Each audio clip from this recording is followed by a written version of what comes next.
All right, this is the Big Douglas Show. Please subscribe, rate, and review. Got the rapper Big Pooh with me today. And Pooh, for our little final season recap here, I couldn't think of anybody better to bring than friend of the show, Troy Haliburton from the Washington City paper. Troy, you've been great this year. Can't wait for it today.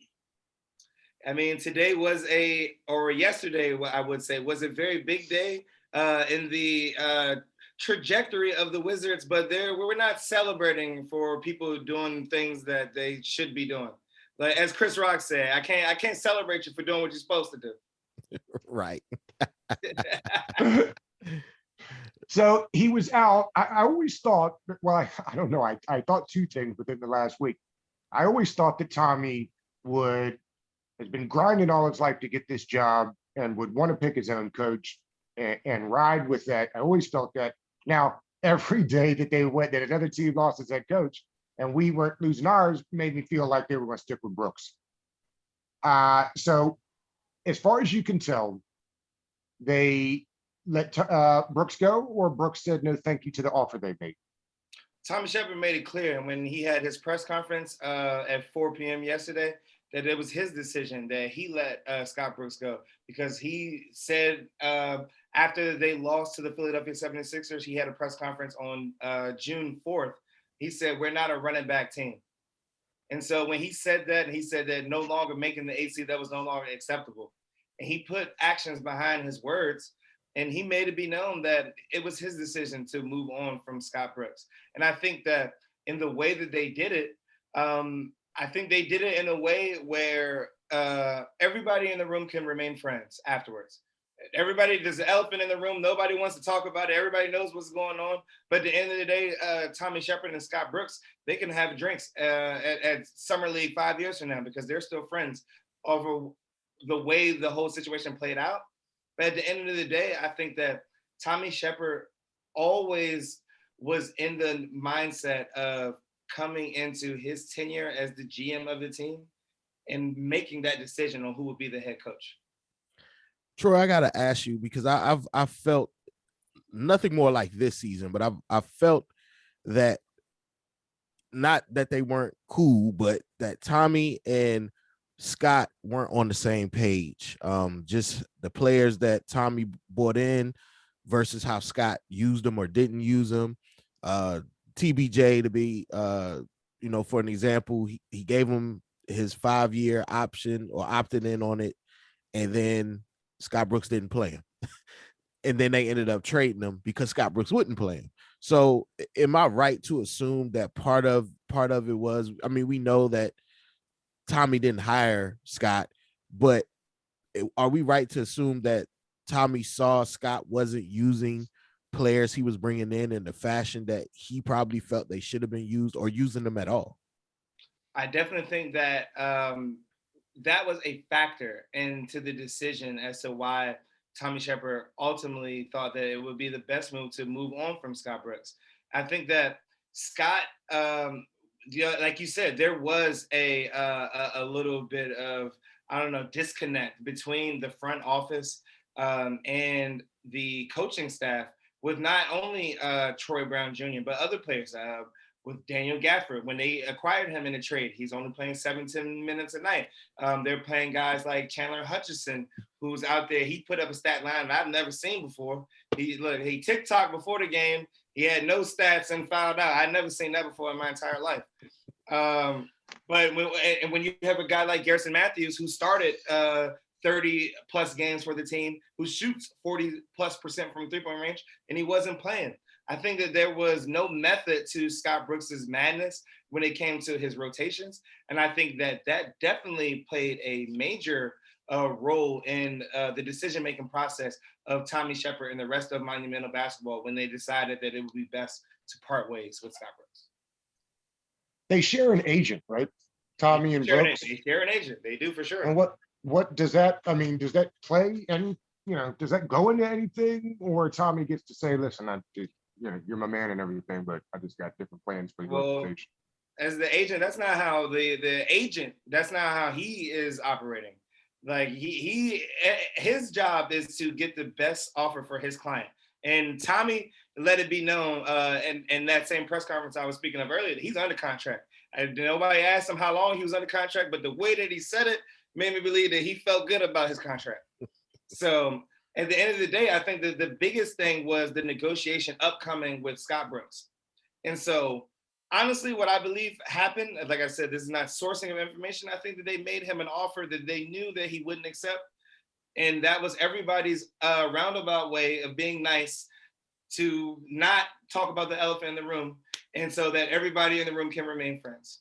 How quickly do you think Brooks gets another contract somewhere else? You think he's a head coach this year for another club?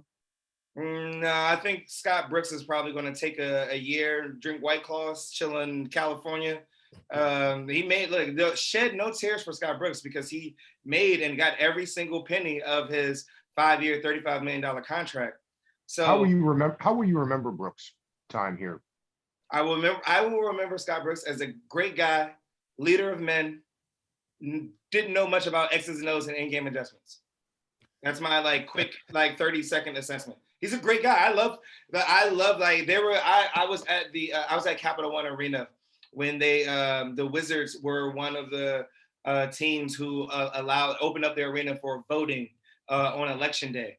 And Scott Brooks was down there, and when he's talking about stuff like that, when they had their Juneteenth march last year, all of these things, when it comes to building culture and relating to players and all of these things, Scott Brooks is great at. But at the end of the day, this is a results-based business.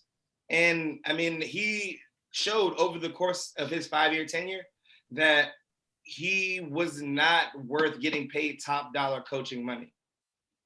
I think that's the thing. A lot of people get confused at how good of a guy someone is versus what the results are from what they're actually paid to do. Okay, so Scott Brooks he's no longer coming back. We know Russell Westbrook, vouches for him. Bradley Beal gave him a thumbs up. Where does Tommy go from here? What is he looking for in his next head coach? Well, the two names that you brought up, obviously, Russell Westbrook and Bradley Beal will have a lot of say as far as the direction and what's the team is going to go. But at the end of the day, Tommy, he can't try to appease these different players. He has to try to build a basketball team. And so at the end of the day, I think that one of the things that I've been grasping and kind of leaning into over the last couple of days and having conversations with Tommy or people around Tommy is that he's trying to assert himself as far as his power dynamic within the organization. And so, I think that, there are a lot of moving parts with Bradley Beal as far as, he has a contract option that he might be able to sign in October. He could sign a 4-year, $180 million deal. And Russell Westbrook, he has 2 years left, $90 million left on his deal. And so Russell Westbrook, he wanted Scott Brooks to come back. But at the end of the day, Tommy has let it be known that he's building around Brad. So the focus has to be on kind of what Brad wants and bringing in, I think, a coach who will gain the trust and respect of both Brad and Russell day one. So I think that at the end of the day, his only job is to bring in a coach who is able to make proper in-game adjustments and that Brad and Russ respect. It's kind of an easy call.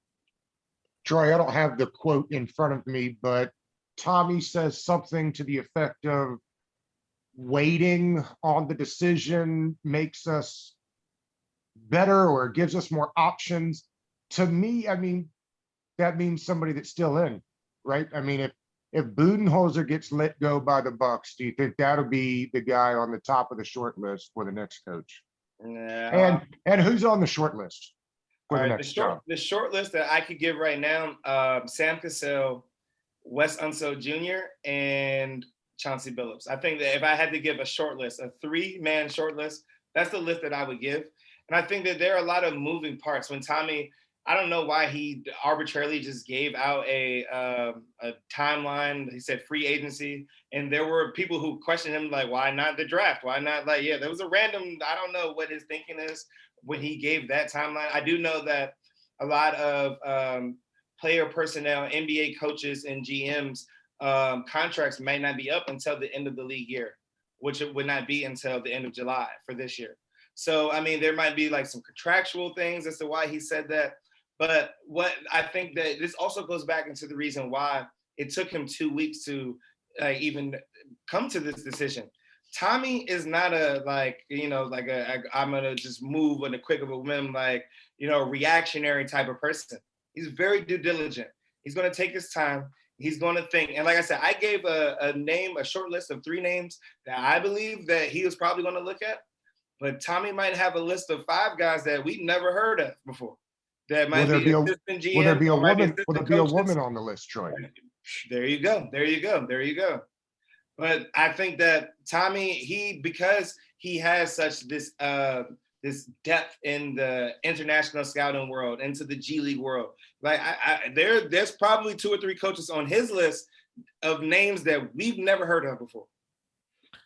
I was going to ask you. You mentioned it earlier, Tommy. With this move, without knowing anything else, it looks as if he's starting to really assert himself within the organization. Is it safe to say that he's definitely going to be the guy calling the shots moving forward? Well, I think that currently right now he's calling, he has let it be known that he's a shot caller right now. That's the thing. And until something else changes, the thing is in this business, until something else changes, he's the guy making the calls. So, I think that he has the trust of Ted Leonsis. He has the trust of and the support of the rest of the people on the Monumental basketball staff. And he's out here. Look, he said, this is my decision. It was my call. He's very assertive with that. And I think that at this point, I'm just going to ride with what he's saying until something else changes. I was looking at the roster. If we assume that Thomas Bryant will be back healthy next year, then you've got Rui Hachimura, you've got Denny Agvia, Bradley Beal, Russell Westbrook. I mean, it seems like it's an enticing job. Where do you think the job ranks with the current openings? I'd say it probably ranks around 3rd or 4th. If to me, the number 1 job, I want that New Orleans job. Give me Zion. That's number 1, yeah, not Portland or Boston. Boston, they're looking a lot like the Wizards circa 2015, 16, 17. They got 2 stars. The resident league, Semi Ojeleye ain't going to hit no shots for you to have you winning anything in the playoffs. Like, I'm just keeping it real. Boston, Danny Ainge, he blew it. So, but will Zion stay in New Orleans? You think he'll be there? There's been reporting that he has family members who the organization is under fire there. You have JJ Redick and his comments on the way out. Then you have Zion's family. This is about to be his 3rd coach in his 3rd season. They're not happy about it. Yeah. And they're praying, New Orleans that is praying that those family members, their words aren't seeping into Zion's mind right now. They got their fingers crossed, but they're a little bit too late for that party. Zion is first of all, we're in the midst of the player empowerment era, and Zion he's the bluest of chippest of prospects there is. And so if you hear reports and rumblings that he don't like what's going on with such and such, this guy, Stan Van Gundy, he gone. But at the end of the day, hey, shout out Stan Van Gundy. He probably better off collecting his checks and getting on Twitter, talking to racists, putting them in check than he would be coaching. Welcome back to Twitter, Stan Van Gundy. Hey, shout out Stan. Stan a real one. He ride for He the is goals. A real one. Look, he a real one. He got a lot more time and a lot more paychecks to get on Twitter and check racists. Look, I love it. But at the end of the day, they wouldn't have made that call to get rid of Stan Van Gundy if Zion Williamson didn't want to do That's that. right. If Zion said he unhappy, look, come on, Big Pooh, you hear that thing in the Carolinas. You know how that the news disseminates. Zion say he ain't happy. They're going to have to make some changes. And they making them. They making them because you know what? They don't want to be that first NBA team to have a player to deny that rookie extension. We haven't seen it yet. Every big name player who's been eligible for that max extension with their team, they signed it. Zion might be that first dude, like, just give me the qualifying offer, and I go sign in New York the next year, give him all my money, make all that money back. So look, whatever Zion wants, he's gonna get. Yeah. So you got New Orleans at number 1. Who you have as the number 2? What team is the second best job opening? I would probably go with the Portland Trailblazers because you look at this league, it's based on stars, and Damian Lillard is the best player amongst all the teams who have a head coach in vacancy. So if you can go coach Damian Lillard right now, look, if you can, as we see with the Atlanta Hawks and Trae Young, if you can build a proper team around a guy like that, dynamic weapon, you never know what can happen. And Damian Lillard is that guy. Like I say, look, I watch him as soon as he cross half court. I just say, pull up, and he does it, and it goes in. It works.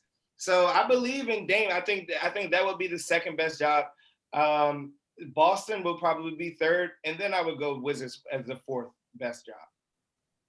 Gotcha. What are they going to do about the Latvian Lasers contract? I mean, is he just going to go shoot jumpers all summer and come back in shape? Because they can't get out of it, right? But I remember this time last year, I was doing the Wizards recap. And I mean, that was, everybody wanted him back. Everybody knew he was going to get a contract. What do they do with him? Because they need 3-point shooting desperately. Well, they paid him to come out here and shoot the 3-point ball. I think that my biggest problem with Davis Bertans is the fact that, okay, you look at his end of year stats. He shot 40% from 3-point range. But it's the way he got to them. He'll go 2 months shooting 22% from the field, and then you might come out, hit 7 for 8 from 3, and like it's just the baseline of consistency for me is not there with him, and so I think that we have to look at. I mean, it's a touchy subject because last year was COVID and there was protocols, but I mean, at the end of the day, you have to look at the player and his intentions. He opted not to go to the bubble. He didn't want to play. He wrapped himself in bubble wrap. I don't know. Apparently they don't have any Pelotons in Latvia. Couldn't work out. He showed up out of shape. His visa was messed up. He was for 2 weeks. It wasn't like a secret. He said it every press conference. Scott Brooks said it every press conference, and nobody seemed to have a problem with it. I think that eventually you're going to see him probably shoot at a more consistent level over the course of that contract. But at the end of the day, we're paying a 3-point specialist who really doesn't move the needle for the trajectory of the team. So I think it's one of those situations where they're on 2 different timelines. Big Pooh, we talked about this on Locked On Wizards podcast last February. Like, if they were offering 1 first-round draft pick for Davis Bertans, they probably should have took it. Absolutely. They probably should have took it. I mean, at the end of the day, like, you probably should have just taken that money. Yeah, I'm not going to say what I think they need. What this offseason, via draft, via trade, via free agency, whatever exceptions they have to use, what is Tommy looking for this offseason to continue building this team? Well, shooting, number 1. That's the number 1 objective. He needs more shooting to space the floor for Brad and Russ. And he needs competent, sized wing defenders. Like, they showed, like, you can't throw that 3-guard lineup. You throwing out guys 6'3", 6'4" against wings who are 6. We don't have, like, I think they need to get a real competent 3-and-D wing. And, Jay Crowder type. Not looking for Jay Crowder, because Jay Crowder obviously never comes to the Wizards because he's too big of a winner. But you got to find the next Jay Crowder. You got to find the next Trevor Ariza. You got to find those next guys. And so I think that what Tommy has shown is that he has a keen eye for looking at talent. I didn't know much about Daniel Gafford before he came to the Wizards, but look, he looked like DeAndre Jordan to me. Look, right. That's it. So look, you got to just have faith that Tommy is going to be able to pull that next move with the wing defender. Yes, indeed. Do we have any Olympic players on our team? You think that either Russ or Beal are going to?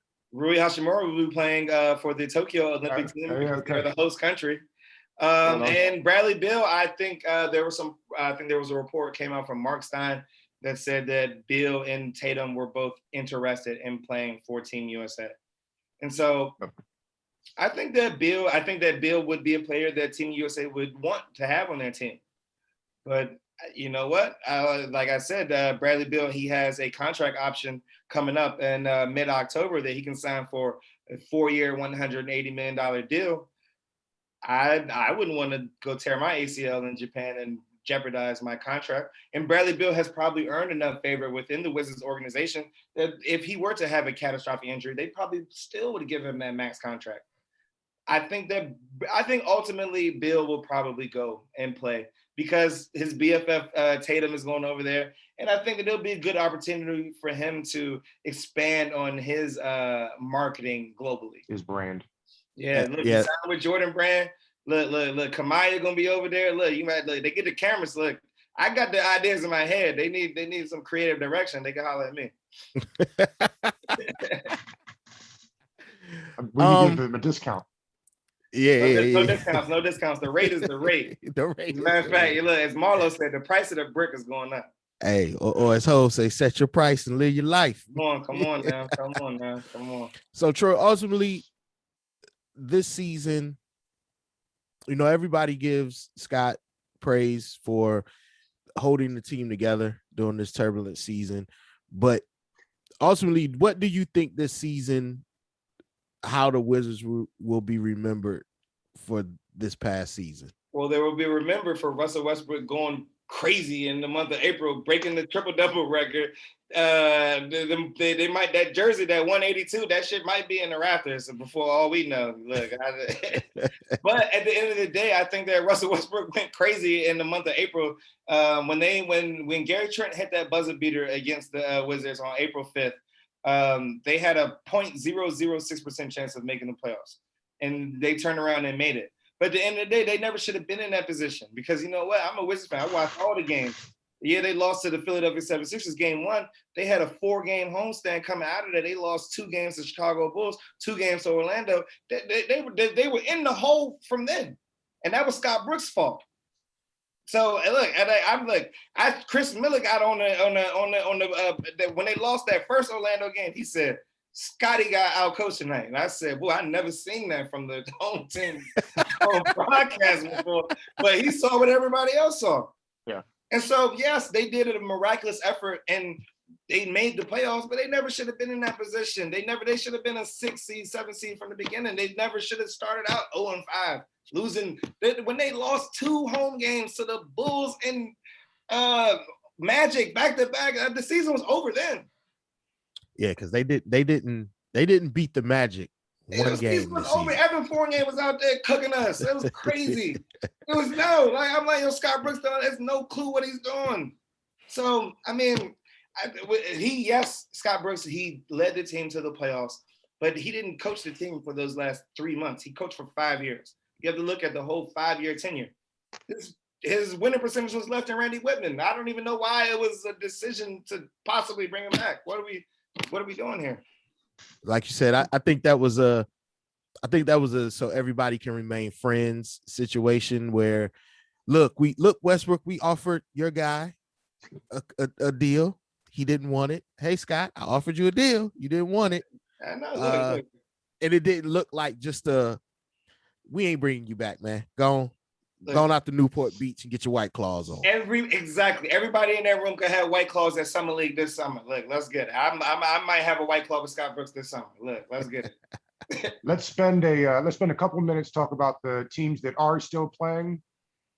The Sixers blew another one. It's incredible how you could just do that. We were talking briefly before we started recording the show. Most of us had quit watching early because we just knew that game was over. They're going to have to blow that thing up, right? The 76ers? Yeah. Daryl Morey got an itchy trigger finger now. He got the trigger finger. I know. At the end of the day, I think that, by blow it up, you mean trying to get as much. Those two superstars aren't good for each other on the court together. Well, then Ben Simmons refuses to shoot the basketball. So, I don't know what I don't know. The 76ers, I think that I feel bad for Daryl Morey because, like, theoretically, he did everything that he was supposed to do. He took that roster, which was clearly, I don't know, faulty over the last couple of years. He brought in shooters. He put good role players around the guys that they had, and it's somehow still falling apart. I think that he would have loved to have made that Ben Simmons for James Harden trade, but the way that he left Houston, I don't think that was ever going to happen with Tillman Fertitta. I don't know that if I would say the Sixers would blow it up because I think that they have a very steady and sturdy plan. They have Joel Embiid, they have shooting around him, and they can probably go out and see what they can get for Ben Simmons. That's not really blowing it up to me. Okay, that's what I was getting at. Though. I mean, Ben Simmons. Well, Ben Simmons is out of there. Yeah, that's what we get. That's what we're talking about. Then. Yeah, he's out of there. He's out of there. Yeah, no, he's out of there. They can try to get whatever they can get for him. I don't know. I think Ben Simmons is a very interesting prospect.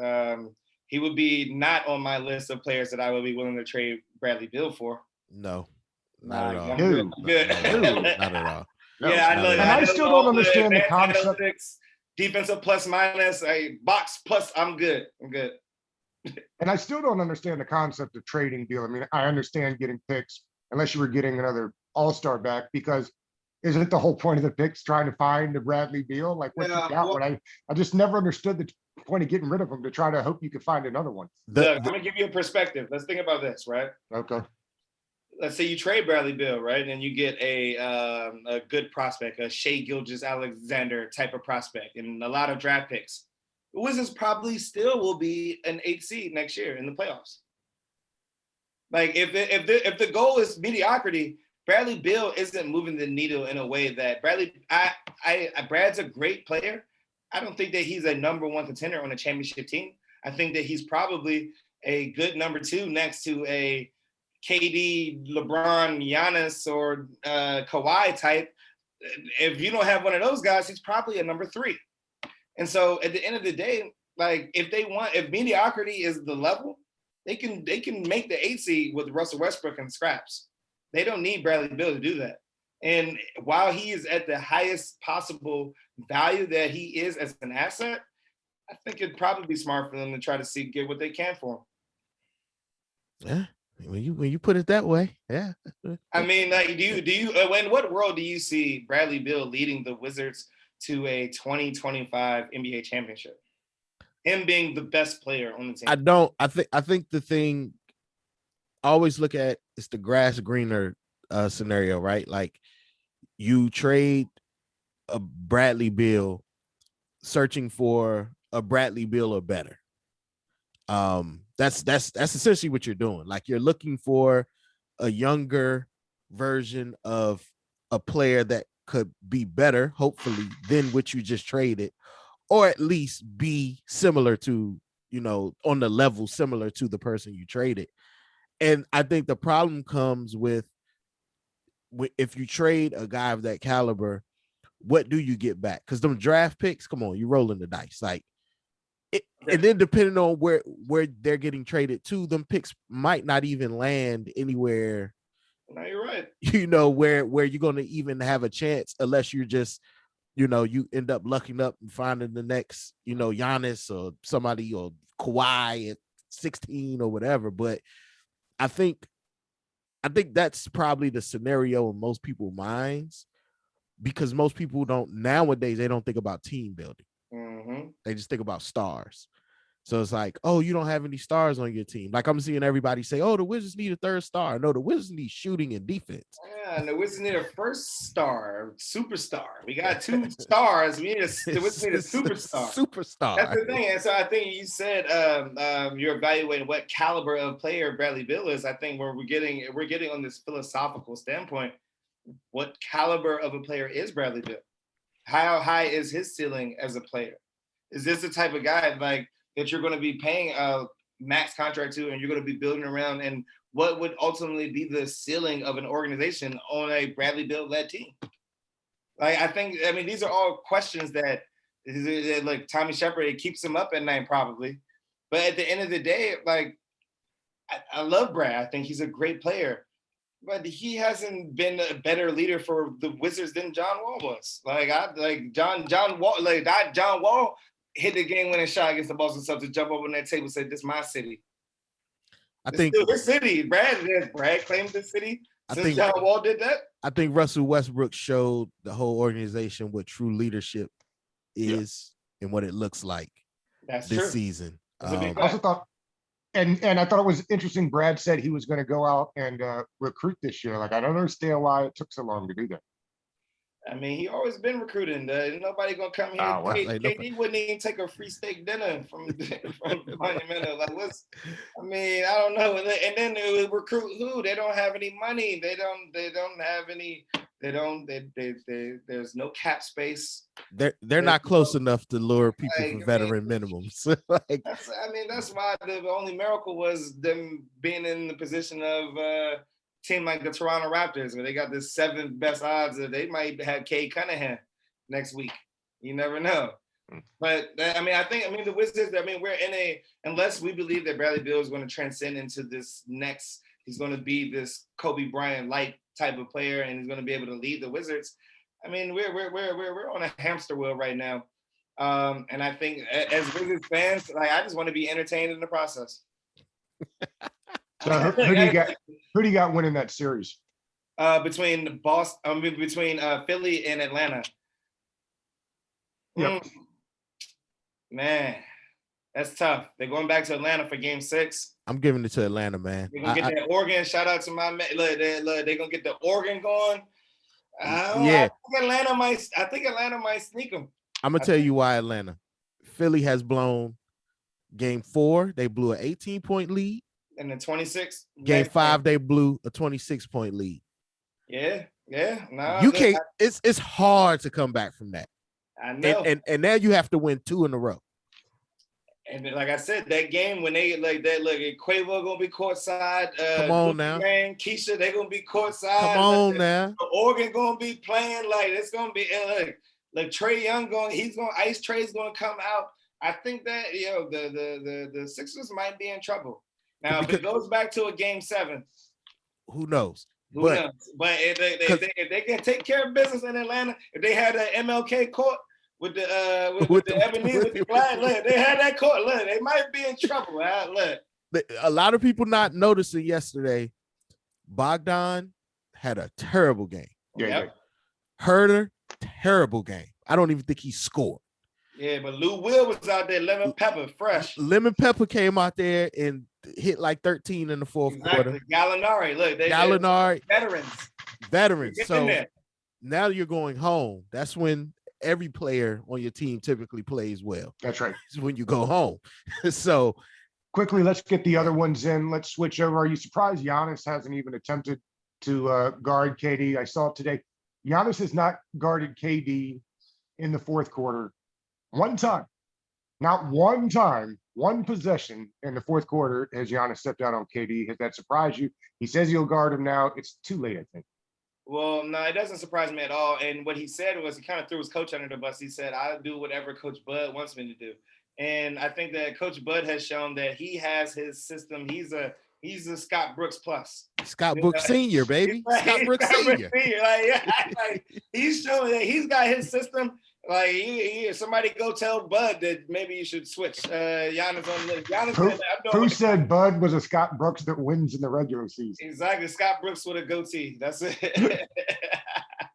No, but yeah. So I mean, I think that series, Milwaukee blew. What KD did is that's one of the greatest games. I'm a LeBron fan. I love LeBron. That game that KD played the other night was just as good, if not better, than any game I've ever seen LeBron play.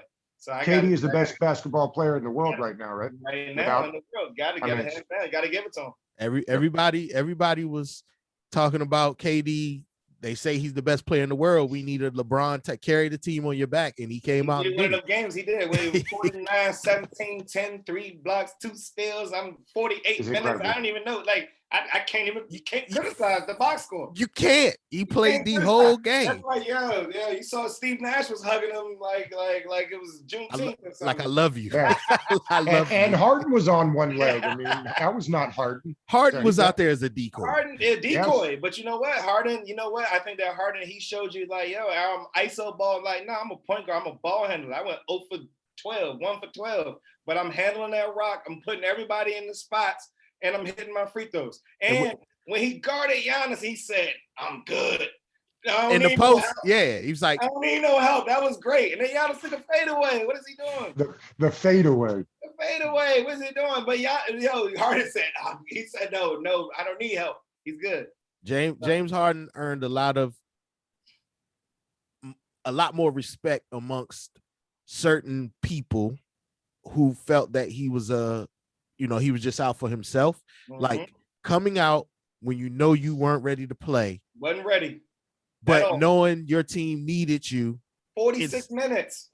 46 minutes in Insane. some shape, form, or fashion. And good. listen. Did what he had to do. Did what he had to do for the greater good of the team, man. Nothing but respect for James. Yeah, so Kyrie's out again, but Brooklyn's coming out of that series for sure. Kyrie's out again, but who you got winning this series? He just yelled Brooklyn. Brooklyn in the house. Yeah. No, they took their heart. Giannis called Katie the best player in the world. This scary season. Milwaukee about to be the next job opening. I think you're right. There'll definitely be a job in front of the Wizards too. The Wizards might have the 5th best job. All right, pandemic P turned into playoff P. What do you see over there in the last series still going? Well, look, I mean, if you really look at it in the grand scheme of things, not looking at the results from this season, but I mean, Paul George is probably the best player in that series. And so if he plays like it, I see them advancing. But as long as Did Paul say he'd start playing hard now that his running mate was out? I was stunned when he said that. I don't know. I'm paraphrasing there, but look, man, he got his Shamar Moore braids lined up, so he's good to go. Like, yeah, you can't stop that man right now. He's ready. Shamar Moore braids. No, they look fake. Yeah, Big Pooh. Am I lying? No. They definitely look look manufactured. I'm like, yo, this man means business today. Utah is clearly a different team when Conley isn't out there. I mean, they went crazy that first half, but they went crazy that first half yesterday and still was only up 5 points at halftime. So they're a totally different team. You got what's his name? Mitchell playing with 1 foot and no point guard. No point guard. Donovan Mitchell's he's shown why he's probably one of the dynamic and one of the top 20 to 15 players in the NBA right now. But the way that the Utah Jazz roster is constructed, they're built around Donovan Mitchell. So they have Mitchell, they have Rudy Gobert, and who's the best drop defense center in the NBA, and they have a lot of 3-and-D wings. But when you're relying on Jordan Clarkson to come off the bench, and like they need Clarkson to score 30 a night, and that's, I don't know. Yeah, are you counting on that, Big Pooh? No. Exactly. So not at all. That's why I look. I'll take Paul George and Marcus Morris and probably advancing. But ultimately, I think that Chris Paul is going to end up in the NBA Finals and be able to show the world why he is the point guard. Do you know about that? He got vaccinated, so there should be different rules. They changed that, right? Yeah, so I mean, I think that what he is in, because he is a fully vaccinated person, I think that what he is in, he might have been around somebody who he's contact tracing. So he was probably around somebody who had COVID. And so he would have to go through like a quarantine period, but his quarantine period will probably be, it will be a lot less, seeing how he is a vaccinated person. And look, I'll tell you this, seeing how Chris Paul, look, like you said, if he's really fully vaccinated like they say he is, and he's the president of the NBA Players Association, I'd be surprised if he missed any games. Hey, all he's saying is, keep going, guys, keep going, Utah. Exactly. And by the time that series starts next Tuesday or Wednesday, like I'm sure he'll have whatever card or paperwork to say that he's good. Yeah, I only saw him missing 1 game at the most. Like that, that's all I saw. So, which he needed for that shoulder anyway. Look, nah, I don't know what he doing. He said, I love Chris. That's that North Carolina. He said, man, I got a praying family. He said he got the whole so many aunties. He have an auntie team that's praying for him that got him right. And look, now he's here, and this is his moment. I'm telling you, I think that this is one of those things. Chris Paul, he's an all-time great NBA player. Is destined to the stars have a line for him. All he got to do is show up and do what he's supposed to do. He's going to be at least in the NBA Finals. Yeah, Ray Lewis gave him some of that deer antler spray. You know what I'm saying? Look, Rub on that shoulder. Come on now. Hey, look, that stuff works. That stuff works. Troy, man, we thank you once again for joining us, man. It's always fun when you come on. As always, just let the people know what you have coming up next, where they can catch you at, not on U Street, but you can't catch me on U Street. I'm off U Street right now because U Street turned into the new Adams Morgan. Look, I won't tell you where I'm at, but I'm not on U Street. But where you can find me at on social media at Troy Haliburton, TroyHalibur. And I have a link on my page where you can find all the stuff that I write for the Washington City paper. I have an article that will be coming out on Friday talking about overall view of the Scott Brooks tenure and a little bit of behind the scenes reporting as to what went into Tommy Shepard's process over the last 2 weeks and led him to make that decision to part ways with Scott Brooks. Who covers the football team for the City paper, Troy? I actually don't know that. I know that first of all, that Dan Snyder had a lawsuit that I still may be standing against the City paper. They said some very nice things about him. So yeah, shout out to Kellen Song though. He's the best editor of this side of the Mississippi. I know that he covered some games last year for the City paper with the Washington football team. But like I said, look, what City paper, what's what happens when you do grassroots reporting? Sometimes the big corporations, they don't like that. But yes, no, he literally had a lawsuit against them. So I don't know if that has been settled yet. But Kellen Song's doing amazing work over there. He did a lot of behind the scenes reporting on Dwayne Haskins. I think that Chase Young and everything that he's doing, I think he is a representative of DC, and Kellen has been doing a lot of behind the scenes reporting on some things dealing with him, his DeMatha basketball and football career. So I think the Washington football team coverage is in great hands though. Troy, thank you so much for blessing the show this year. It's been a lot of fun.